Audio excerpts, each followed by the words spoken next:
Hello everyone.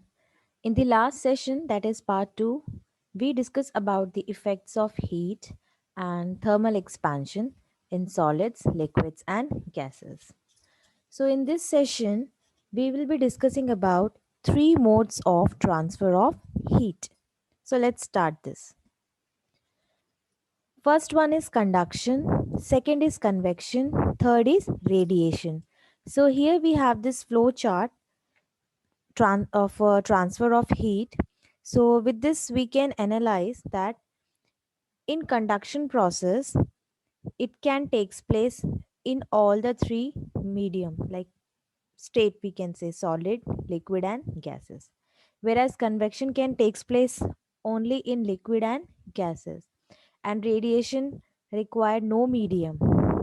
It can transfer the heat without any medium also. So let us understand them one by one. First one is conduction. So what is the conduction? It is the process of transfer of heat from hot end to the cold end, from particle to particle of the medium. That means we say that in conduction process we need a medium to transfer the amount of heat. Basically, it is a process of transfer of heat in solids, and to some extent, it can be possible in liquids and in gases also. Okay, so let us understand this with one activity. As you can see here, we have taken a knife and we kept some butter on it, on its entire blade, and we hold this the tip of this on the flame, on this burner, as you can see. What we will notice that the butter starts melting and dripping, and the first at the tip, then further and further from that end. That means from here to here it will start melting. The what is the reason here? The reason is that the heat of the flame first heats the tip of the blade, that means at this point. Okay, and this heat will be passed on particle from one to another to the entire length of the blade, which melts the butter along the length of the blade. So this is one of the example where the conduction is taking place. That means we can say the transfer of heat is from hot end to the cold end. Okay, next we have conductors here. Okay, what are conductors? First let us understand this.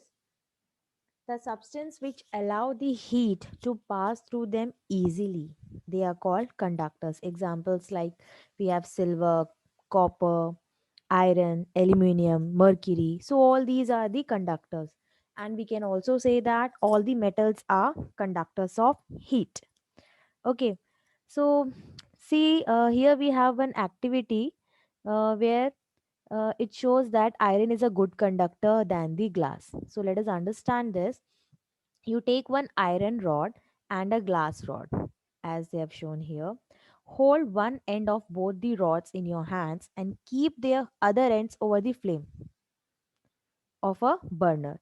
What we will notice that we can easily hold the glass rod for a longer time than the iron rod. Why is it so?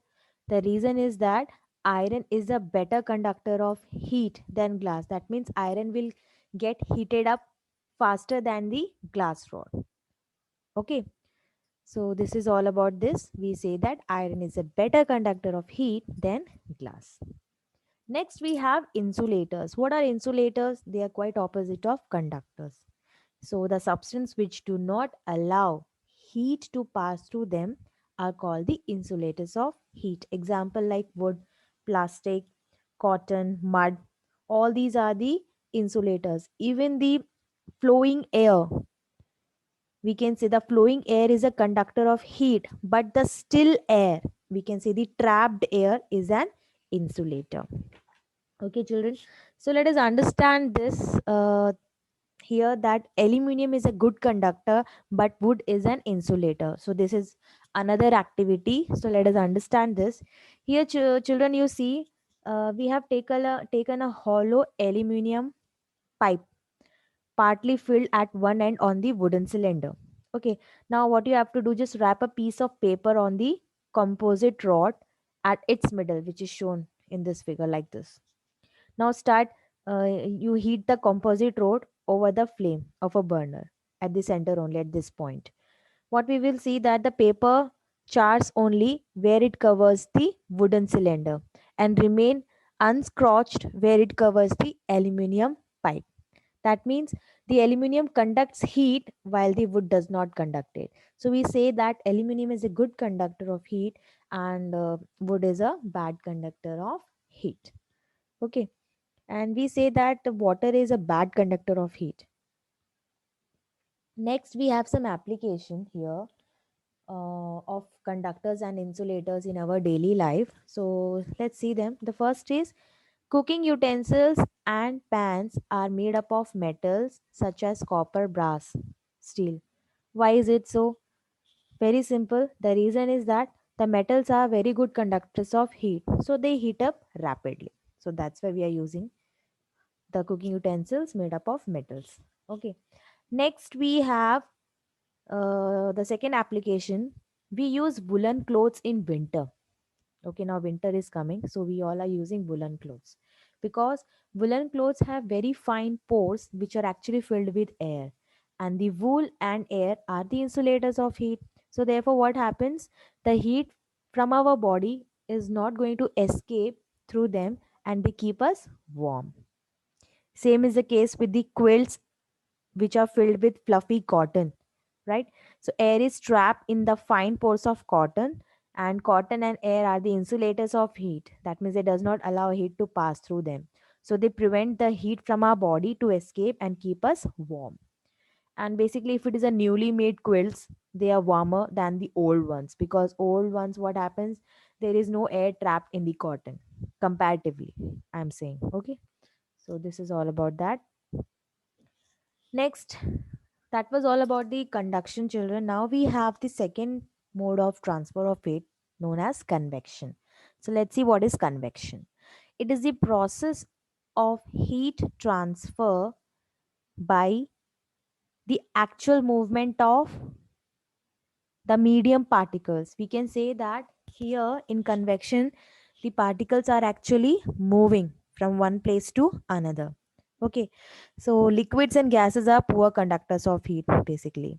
So they are heated mainly by convection process only. And if we talk about solids, the particles do not leave their positions, right? Because they are tightly packed. So solids are actually not heated by convections. It is only liquids and gases. So in convection, what happens? The heat which is transferred, it is always in the vertically upward direction only. What is the reason? See, children, the reason is um, that the medium particles near the source of heat, after they absorb the heat, start moving faster. So they become further. That means the medium starts expanding. And as a result of which, what happens? The density of the medium becomes less. That means it becomes lighter, and less dense medium rises up and the denser medium from above moves down to take its place. So like this, what happens, there will be a current set up in the medium which we call as the convection current. So see in this figure also, to understand this convection process clearly, see we have taken a bottle and fill this bottle with some water around 3/4, and pour some potassium permanganate also, some crystals, so that the water shows some color.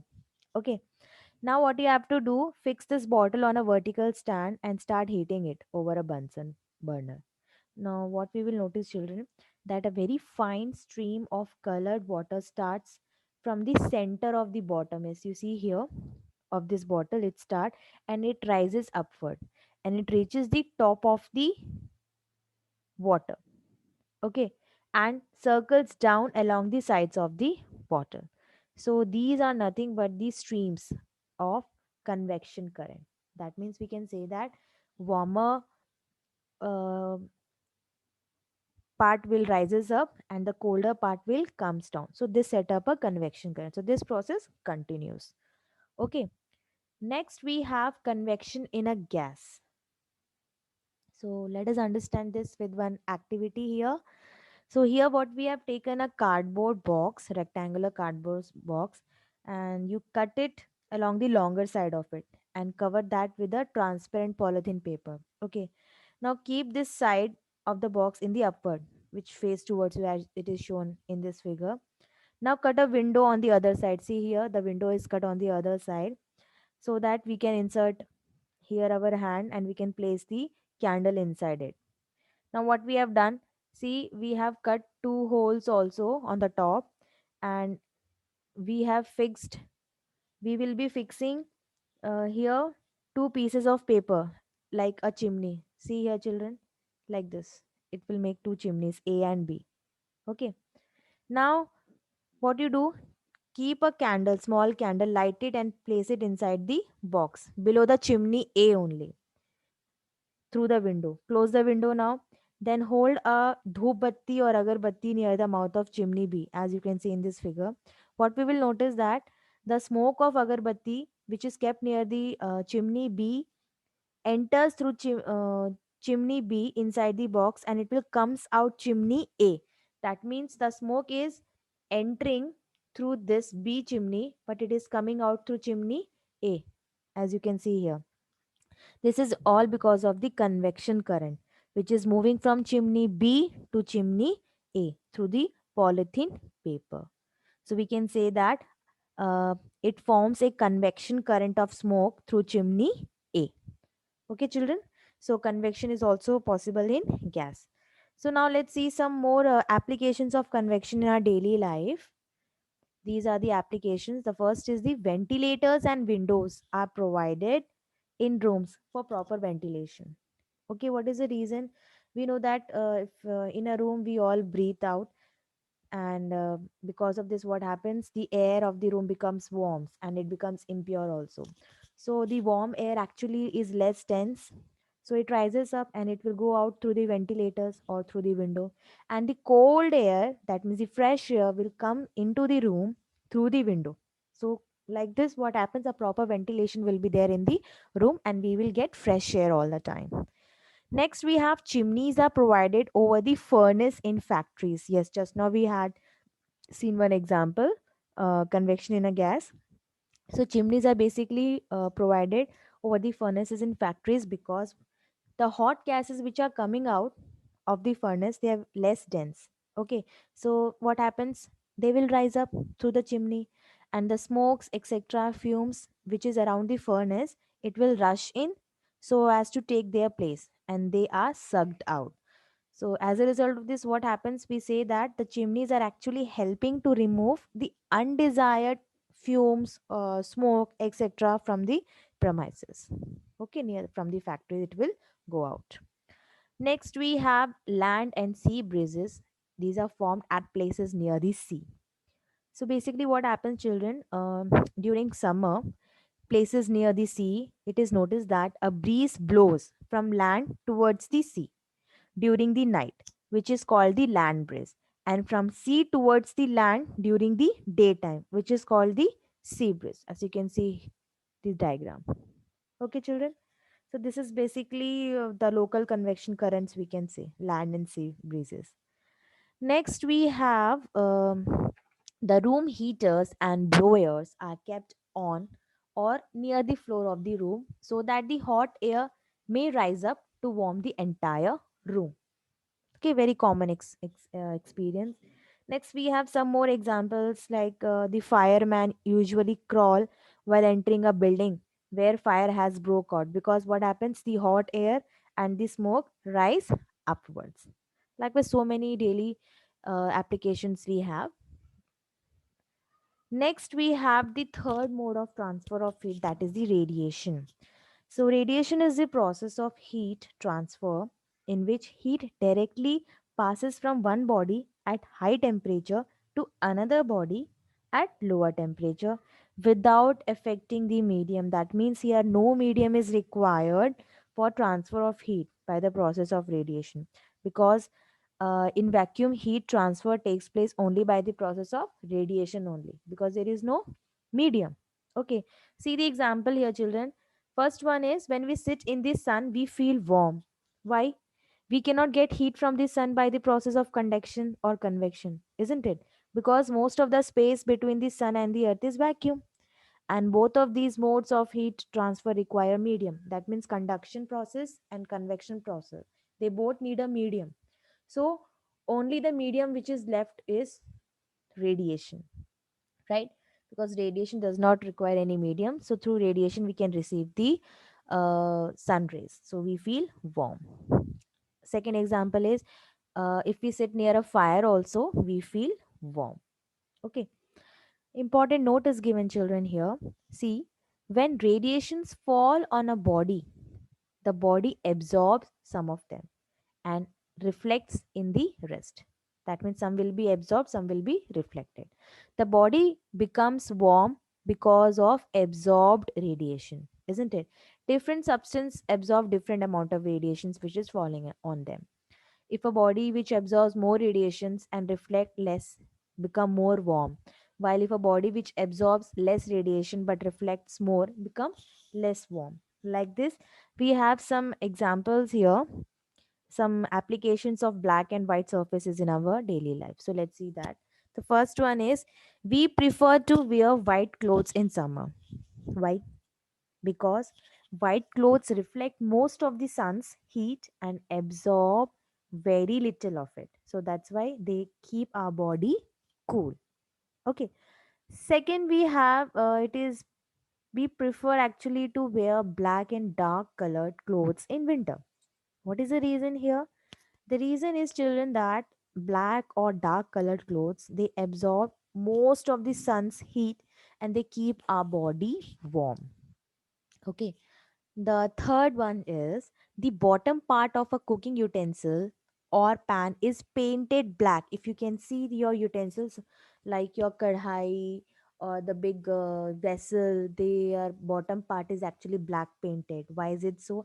Because, children, black surface absorbs more heat, and the contents of the utensils or the pan, they get cooked rapidly if it is bottom part is painted black. Okay. And the fourth one is, room heaters are actually provided with shiny reflectors. Very important point here. What is the reason? Because, children, shiny surface absorbs very little heat and they reflect most of it. So what happens? The entire heat which is produced by the filament of heater is reflected into the room and the room becomes warm. Okay, children. So this is all about the applications of black and white surface in our daily life. So this is all about this chapter and this session. Thank you, all of you.